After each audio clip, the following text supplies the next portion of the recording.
मन पाखरू वेल्हाळ भाग 4 प्रकाश. 3 प्रहरांचा तो खेळ असे, दिवस रात्रीचा असा मेळ बसे.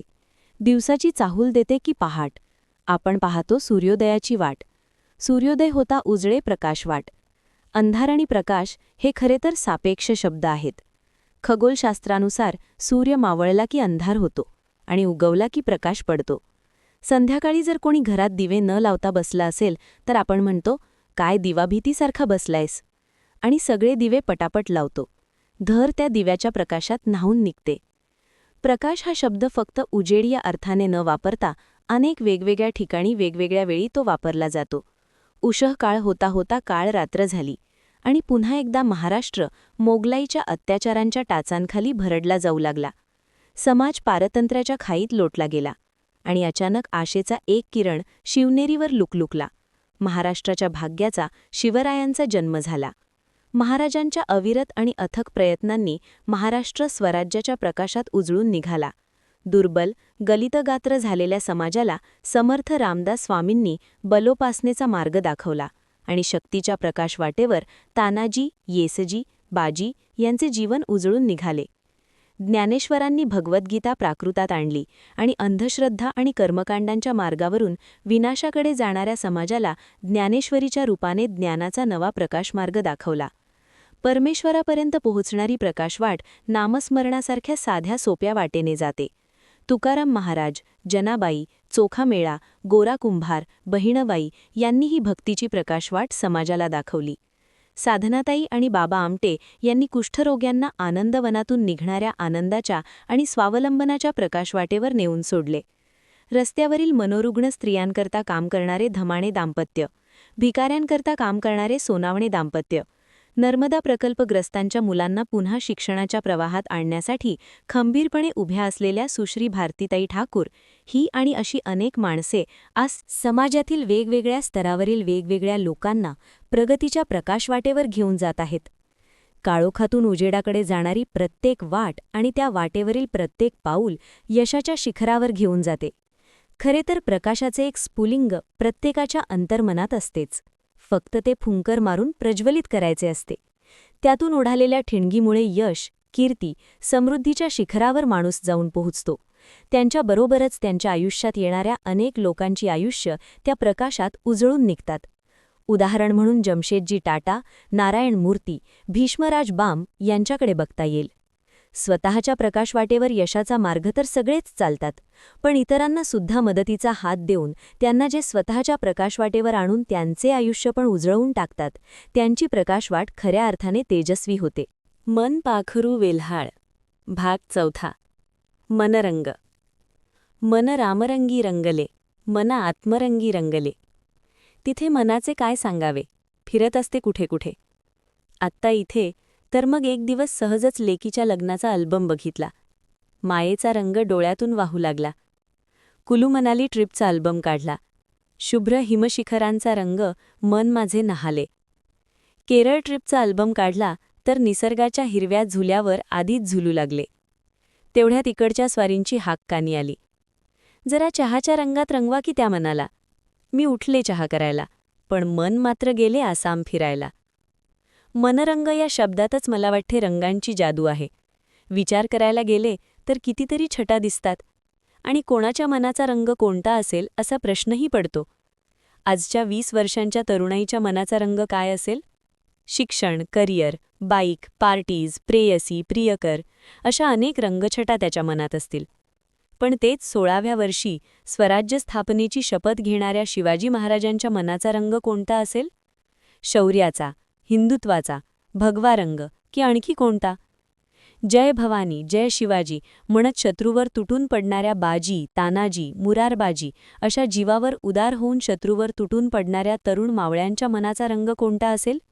स्वामीभक्तीचा की स्वराज्य प्रेरणेचा? रात्रीतून बाळासाठी कातळकडा उतरून जाणाऱ्या त्या माऊलीच्या मनाचा, मायेचा, वात्सल्याचा रंग आजही आपल्या अंगावर रोमांच उभा करतो. पाठीवर मूल बांधून मेरी झांसी नहीं दूंगी म्हणत तटावरून भर वेगात घोडा फेकणाऱ्या झाशीच्या राणीच्या मनाचा रंग कोणता होता? शौर्याचा, पराक्रमाचा की स्वाभिमानाचा? स्वातंत्र्याच्या अग्निकुंडात स्वतःसह कुटुंबाची आहुती देणाऱ्या स्वातंत्र्यवीर सावरकरांच्या देशप्रेमाचा रंग कसा होता? कारगिल असो की गलवान की उरीचा सर्जिकल स्ट्राईक, ऊन वारा पाऊस कशाचीही तमा न बाळगता जागेवर पाय रोवून उभ्या असणाऱ्या सैनिकाच्या मनाचा रंग त्याच्या वर्दीचा रंग असतो का? लढाईत वीरमरण आलेल्या शहीदांच्या पत्नीच्या कुंकवाचा लाल रंगच त्यांच्या दुःखाने विद्ध झालेल्या मनाचा रंग असतो का? 12 चीनी सैनिकांना कंठस्नान घालता घालता वीरमरण आलेल्या 23 वर्षीय गुरु तेज सिंग आणि त्याच्या होणाऱ्या पत्नीचा रंग आम्हाला समजू शकेल का? आणि या सगळ्याचे सोशल मीडियावर राजकारण करणाऱ्या, पुरावे मागणाऱ्या राजकारण्यांच्या मनाचा गलिच्छ रंग पुसून टाकण्यासाठी लागणारा निर्भय रंग आज आपल्या मनात आहे का? हे आणि असे अनेक का कायमच मनाला छळतात आणि एक उदास, करुण, गढूळ रंगछटा मनावर ठेवून जातात. मनपाखरू बेल्हाळ भाग 4. गुढी. ब्रह्मदेवानी सृष्टीची निर्मिती केली. तो आपल्या वर्षाचा पहिला दिवस म्हणजे गुढीपाडवा होय. चैत्र महिन्याचा पहिला दिवस म्हणजे गुढीपाडवा. रावणावर विजय मिळवून प्रभू रामचंद्र अयोध्येत पोहोचले तो दिवस म्हणजे गुढीपाडवा. शालिवाहन राजाने आपले शकसंवत्सर सुरू केले तो दिवस म्हणजे गुढीपाडवा. बळीराजा आपल्या प्रिय नगरजनांना पाताळातून भेटायला येतो त्यावेळी आनंदाने त्याच्या स्वागतासाठी नगरजन गुढ्या उभारतात अशी कथा आहे. अशी ही गुढीची परंपरा आपल्याकडे फार जुनी आहे. पुढे छत्रपती शिवाजी महाराजांनी गुढीपाडवा हा सण साजरा करण्यास सुरुवात केली. गुढी उभारण्याची प्रथा ही शिवरायांची संकल्पना होती. विजयादशमीला बाहेर पडलेली सेना विजय मिळवून परत येत असे, म्हणून त्या काळी विजयोत्सव साजरा करण्यासाठी घरोघरी गुढी उभारली जाऊ लागली. पुढे याच गुढीपाडव्याला सणाचे महत्त्व आले. चैत्र महिना म्हणजे वसंत ऋतूचे आगमन. वसंत ऋतू म्हणजे ऋतूंचा राजा. अवघी सृष्टी या राजाच्या स्वागताला सज्ज होते. शिशिरातील पानगळ संपून वृक्षवेली हिरवा साज परिधान करतात. थंडी संपून वातावरण उबदार होते. कोकिळकूजन मन प्रसन्न करते. या दिवसात चराचरात चैतन्याचे, उत्साहाचे वातावरण असते. शेतीची कामे संपून धान्य बाजारात येते. त्यामुळे शेतकरी राजा सुखावतो. याच उत्साहाने आणि आनंदाने गुढी उभारून आपण नववर्षाचे स्वागत करतो. या दिवशी ब्रह्मदेवांनी सृष्टीची निर्मिती केली, म्हणजेच नवनिर्मितीचा हा उत्सव. प्रभू रामचंद्रांनी रावणावर विजय मिळवला, म्हणजेच हा विजयी उत्सव. बळीराजाला पाहून नगरजनांना आनंद होतो, म्हणजेच हा आनंदोत्सव. शालिवाहन शकप्रणीत नववर्षाचा हा वर्षात्सव. शिवरायांनी याच विजयोत्सवाला परंपरेचे रूप दिले. परंपरेने हा उत्सव आजही महाराष्ट्रात सगळीकडे मोठ्या उत्साहात साजरा केला जातो. घरोघरी गुढी उभारली जाते. भक्तिभावाने तिची पूजा केली जाते. दुपारी श्रीखंडपुरीचे चारीठाव जेवण होते आणि दुपारभर मस्त ताणून दिली जाते. सध्या इंटरनेटचे राज्य असल्याने व्हॉट्सॲपवर शुभेच्छांचे संदेश फिरत राहतात. असं म्हणतात की आजच्या दिवशी नवीन गोष्ट विकत घेतली तर घरात समृद्धी येते, भरभराट होते. म्हणून आज सोन्या चांदीच्या दुकानात तुडुंब गर्दी असते. काळानुरूप काही बदल झालेत. हा सण घरात साजरा होतो तसाच आता बाहेर पण साजरा केला जातो. नववर्षाच्या स्वागतासाठी ढोल ताशाच्या गजरात पहाटे मोठी शोभायात्रा काढली जाते. मिरवणुकीच्या स्वागताला रस्त्यावर सड्या रांगोळी केली जाते. सगळीकडे वातावरण अगदी प्रसन्न असते. अनेक ठिकाणी पहाट पाडव्याचे कार्यक्रम आयोजित केले जातात. ठिकठिकाणी सांस्कृतिक कार्यक्रम आयोजित केले जातात. परंपरेने सण साजरा केलाच पाहिजे, पण त्याचबरोबर ज्या कारणाने ही परंपरा सुरू झाली त्याचा सुद्धा विचार व्हायला पाहिजे. बळीराजा, शालिवाहन राजा, रामायण किंवा अगदी शिवरायांचा काळ तसा खूप जुना झाला, पण आजच्या काळात प्रवाहाविरुद्ध जाऊन वेगळ्या गोष्टी करून आपल्या पराक्रमाची, कर्तृत्वाची गुढी उभारणारे अनेक जण आपल्याला दिसतील. ज्या काळात स्त्रियांनी शिकणे हे पाप मानले जायचे, त्या काळात समाजप्रवाहाविरुद्ध जाऊन रमाबाई रानडे, सावित्रीबाई फुले यांनी स्त्री शिक्षणाची गुढी उभारली. तर आनंदीबाई जोशी यांनी इंग्लंडमध्ये अत्यंत हालाखीच्या परिस्थितीत वैद्यकीय शिक्षण पूर्ण करून आपल्या विद्वत्तेची आणि ध्येयपूर्तीची गुढी परदेशातही उभारली. ज्या काळात कुलीन घरंदाज स्त्रियांना संगीत क्षेत्राचे दरवाजे बंद होते, त्या काळात गंगाबाई पलुस्कर या स्वतः गाणं शिकल्या आणि कुलीन घरंदाज स्त्रियांसाठी स्वतंत्र संगीत क्लासेस सुरू करून त्यांच्यासाठी सांगीतिक गुढी त्यांनी उभारली आणि घराघरात हिंदुस्थानी संगीताला मानाचे स्थान मिळवून दिले. आपल्या पाल्यांनी गाणं, नृत्य शिकावे हा आज पालकांचाच हट्ट असतो, पण त्या काळात घराघरात संगीत पोहोचवणे सोपे नव्हते. बाबा आमटे यांनी सुखासीन आयुष्य सोडून कुष्ठरोग्यांच्या सेवेचे खडतर व्रत स्वीकारले. कुष्ठरोग्यांना माणसात आणले आणि माणुसकीची गुढी उभारली. त्यांच्या पुढच्या पिढ्या ही गुढी आणखी आणखी उंच नेत आहेत. नर्मदा परिक्रमा करून त्यावर पुस्तके लिहिणारे अनेक जण आहेत. पण नर्मदा प्रकल्पातील विस्थापितांचे दुःख, वेदना समजून घरदार नोकरी सोडून त्यांच्यात जाऊन राहणाऱ्या भारती ठाकूर यांनी विस्थापितांच्या घरात साक्षरतेची आणि स्वावलंबनाची गुढी उभारली आहे. अशी अनेक उदाहरणे आपल्या आजूबाजूला आपल्याला अनेकदा दिसतात. कितीतरी माणसे अशी पण असतात की जी आपले दैनंदिन जीवन सांभाळूनही इतरांच्या जीवनात आनंदाची गुढी उभारण्याचा प्रयत्न करत असतात. या अशा अनेक लोकांमुळे गुढीपाडवा या सणाला किंवा गुढी उभारणे या परंपरेला खरा अर्थ लाभतो. जानेवारीत सुरू होणाऱ्या नववर्षाला आपण स्वतःच्या सुखसमृद्धीसाठी, आरोग्यासाठी काही ना काही संकल्प करतो. यावेळी या नववर्षाला स्वतःच्या घरात जैताची, स्वानंदाची, समृद्धीची, सायुज्यतेची गुढी आपण उभारूयात आणि त्याचबरोबर या वर्षभरात आनंदाची, साक्षरतेची, माणुसकीची अशी कुठली ना कुठली गुढी दुसऱ्या कोणाच्या तरी दारात उभी करण्याचा संकल्प आपण सगळ्यांनी करून या सणाच्या परंपरेला एक नवा आयाम देऊयात. बघा पटतंय का? मनपाखरू वेल्हाळ भाग 4. बजेट. एवढं काय त्यात? आईची शपथ घेऊन सांगतो, मला बजेटमधलं काहीही कळत नाही. पण आसपासचे लोक बजेट आहे म्हणून अशी काही वातावरण निर्मिती करतात की मी उगाचच एक्साईट होऊन त्याची वाट बघायला लागतो. सगळे बसतात म्हणून मग मी पण अर्थशास्त्र कोळून प्यायल्याचा आव आणून गंभीर चेहरा करून टीव्ही समोर बसतो. अर्थमंत्र्यांचं 2-3 तासांचं भाषण जांभया देत देत ऐकल्यावर आपल्याला ह्यातलं काय कळलं असा प्रश्न एकांतात मी स्वतःला नेहमीच विचारतो. आता हा प्रश्न क्षणिक असला तरी आपल्याला नेमका काय फरक पडला हा प्रश्न तर वर्षभर सतावत असतो. बजेटमध्ये अमुक गोष्टी स्वस्त झाल्या असं जाहीर करतात. त्या खरंच झाल्यात का हे बघायला मी मुद्दामून कधीही बाजारात जात नाही. आधी आईने आणि आता बायकोने दिलेली सामानाची यादी बाजारात जाऊन निमूटपणे सामान घेऊन येणे आणि आणल्यावर ते कसे महाग मिळाले, क्वालिटी कशी खराब आहे असे टोमणे खाली मान घालून ऐकणे एवढंच आम्हाला माहिती. त्यात आजकाल तर आम्ही मॉल किंवा सुपरमार्केटमध्ये जातो. त्यामुळे सामानाचं बिल जरा जास्त वाटलं तर घेतलेल्या 50% तद्दन निरुपयोगी वस्तूंपैकी 2-4 काढून ठेवायच्या. खरे तर वस्तू बाजूला काढायची पण गरज नसते, कारण कार्डच तर स्वाईप करायचे असते. कुठे खिशाला डायरेक्ट झळ बसणार असते. पण काटकसरीपणाचा आव आणावा लागतो. इतके सरळ साधे आमचे हिशोब असतात. तरीसुद्धा आम्ही बजेट करून का नाचत असतो हे माझं मलाच कळत नाहीये. त्यातल्या त्यात इन्कम टॅक्सच्या मर्यादेत आल्यापासून बजेटच्या त्या भागातलं मला थोडंफार कळतं. सरकारची मेहरबानी झाली तर वर्षाकाठी 2-4 हजार रुपये वाचतात. वाचलेले हेच 2-4 हजार रुपये सरकार इतर गोष्टींचे भाव वाढवून आमच्याकडून दुपटीने नकळतपणे वसूल करून घेते. मला आजवर उमगलेलं बजेट एवढंच आहे. पण मी काय म्हणतो, समजा सरकारने टॅक्स कमी केला आणि भाव वाढवले नाही, तरी त्या 2-4 हजारात आम्ही नेमके कोणते बंगले बांधणार आहोत? पण इन्कम टॅक्स हा लोकांच्या इतक्या जिव्हाळ्याचा विषय आहे की चायला सरकारने टॅक्स वाढवला नसता तर फेरारीचं बुक करणार होतो. ह्या आवेशात लोक तावातावाने बोलत असतात. जाहीर झाले की पुढचे 8 दिवस फक्त बजेट हाच विषय चर्चेचा असतो. स्थानिक पातळीवर ठिकठिकाणी तज्ज्ञांची जाहीर भाषणे ठेवली जातात. बजेट म्हणजे सरकारचे जमा खर्चाचे वार्षिक अंदाजपत्रक अशी सरळ साधी व्याख्या आहे. आता अंदाज म्हटलं की तू चुकणारच अशी समजूत करून लोक गप्प का बसत नाहीत? नाहीतरी लोकसंख्येपासून ते हवामानापर्यंत कोणता सरकारी अंदाज बरोबर आलाय आजपर्यंत? बरं, सरकार इतके लाखो कोटींचे बजेट सादर करते. पुढल्या वर्षी त्यातले किती खर्च झाले हा प्रश्न कोणालाच कसा पडत नाही?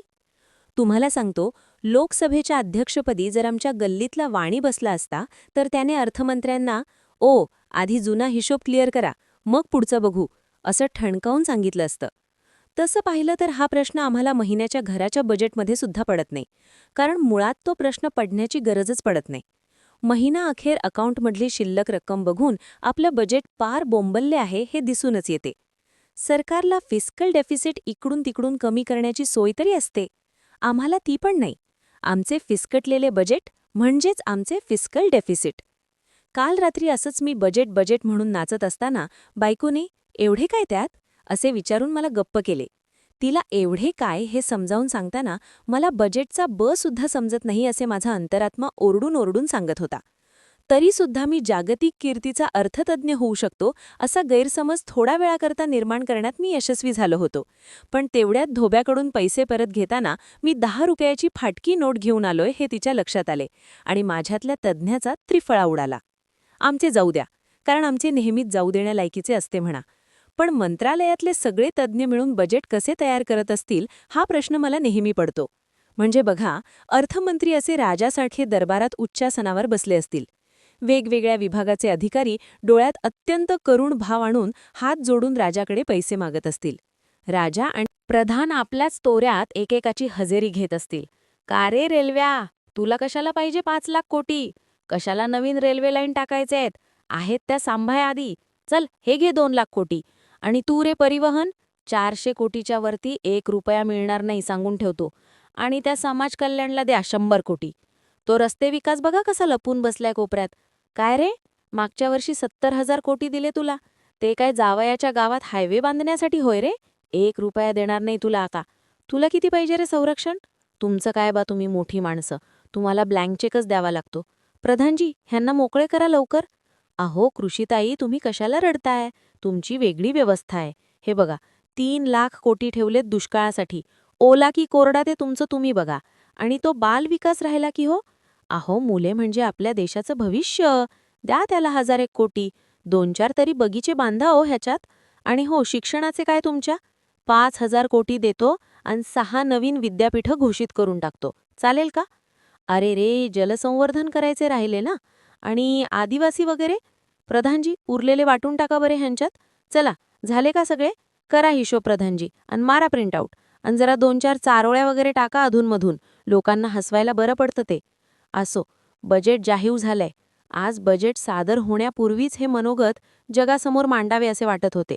पण नंतर विचार केला, आपली परिस्थिती ही बजेट सादर होण्याआधीही आणि नंतरही तीच असणार आहे. मग नंतरच करू ना, एवढं काय त्यात? आज रात्रीचा विषय, सरकारने बजेटमध्ये काय काय करायला हवे होते. रुपया कसा येणार आणि कसा जाणार, कसा का जाईना, आपल्याला काय फरक पडतो? बजेट म्हणल्यावर एक ढिलपी इकडे, एक ढिलपी तिकडे, एवढं काय त्यात? मन पाखरू वेल्हाळ. भाग 4. प्रवाह. प्रवाह म्हणजे ओघ किंवा गती. पाणी किंवा वारा हे गतिशीर असतात. पाणी ही माणसाच्या आयुष्यातील सगळ्यात महत्त्वाची गोष्ट असते. पाणी म्हणजे माणसाच्या जीवनमरणाचा प्रश्न. हे ओळखूनच राजा भगीरथांनी भगीरथ प्रयत्नांनी गंगेला प्रसन्न करून घेतलं. आणि गंगा पृथ्वीतलावर अवतरली आणि प्रवाहित झाली.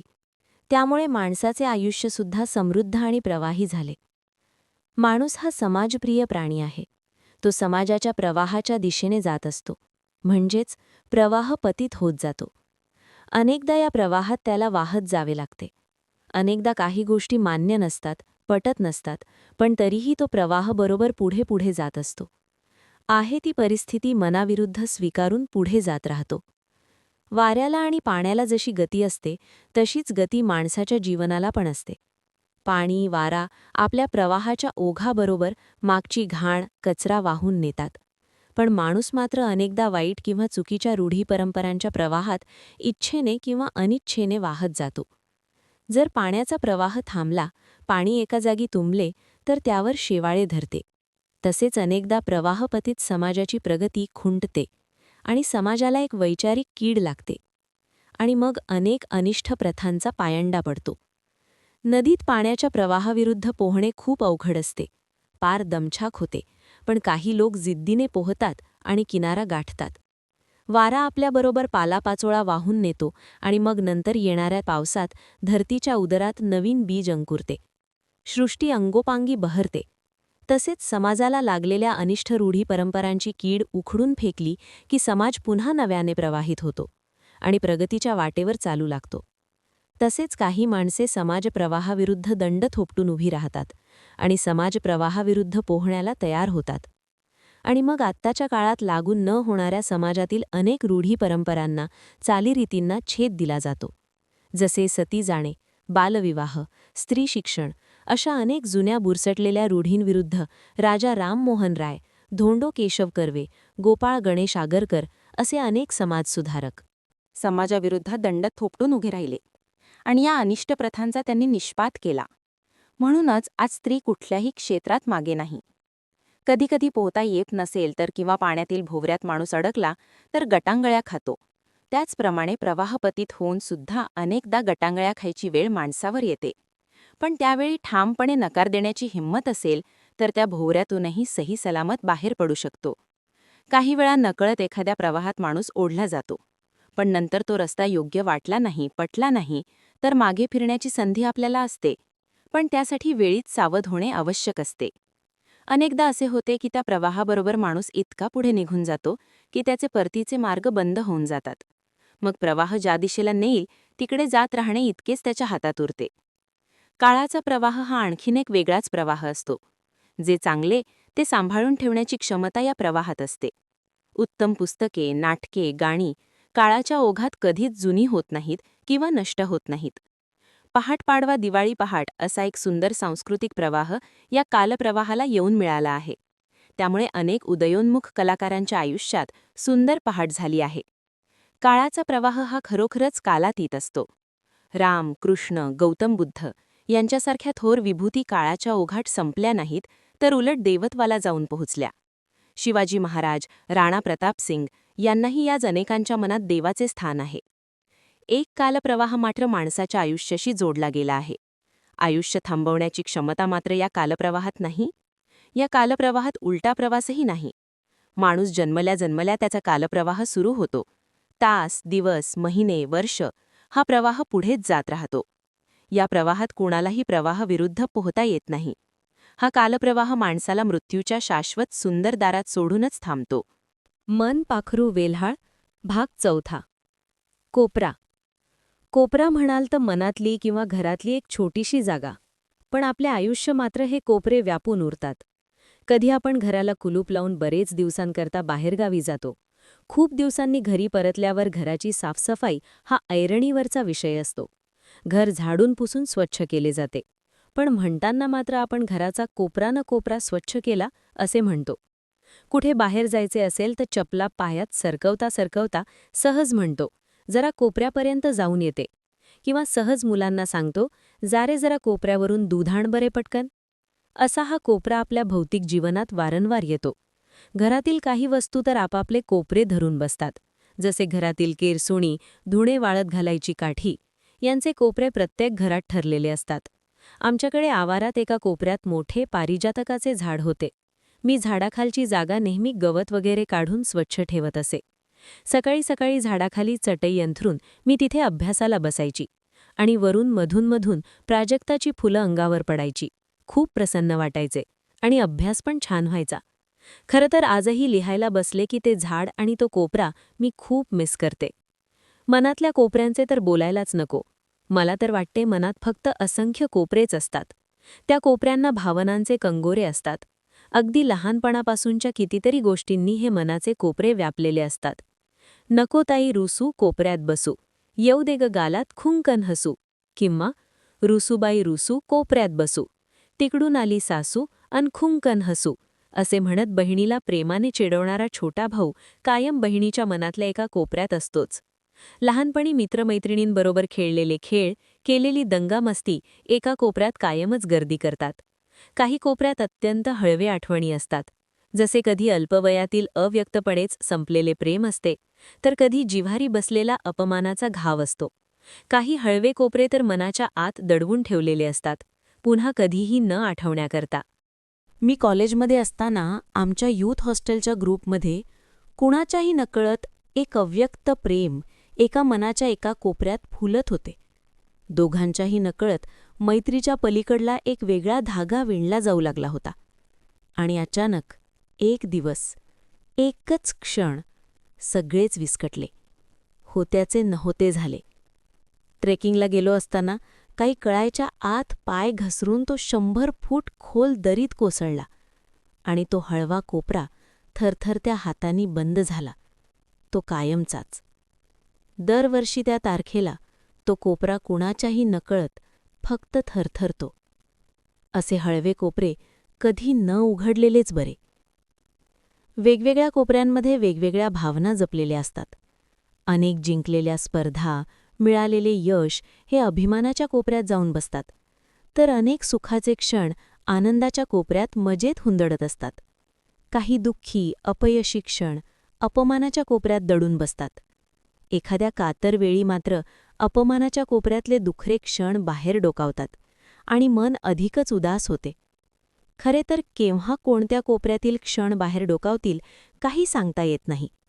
मला वाटते खरे तर ते आपल्याच मूडवर अवलंबून असते.